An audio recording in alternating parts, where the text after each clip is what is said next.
Well, I mean, the spate of these unnecessary killings happening, this was really getting to all of us, because it's unnerving to see that you in this country where law should take its own course, people in the name of various outfits are just getting a free run and taking lives as if it's like Gajar Muli. That's definitely, if we guys don't get our voices together, it will continue rampantly.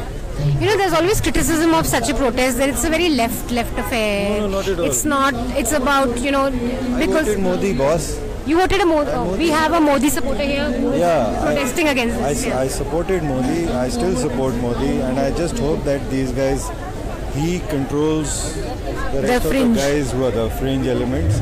That's what he needs to control. But when you see him elect someone like Yogi Adityanath as a UP CM, as a Modi voter, do you think there is a conscious effort to control the fringe, or they just don't want to control? See, there's no rocket science. 2019 elections are going to come, and they need to do things to win those elections. So I'm sure they have their strategy in place, which is why they might be doing certain things. So I can't really say on that. But okay, as someone who voted in for this government, what is... Yogi Adityanath comes into power and this and that, doesn't matter. He in fact has more of a strong arm and a strong will to control the fringe. As a strong saffron leader, he has it with him to control all this. So I just hope and pray and wish that these guys do it.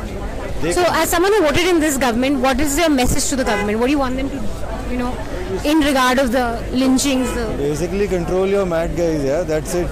Behave like a government, that's it.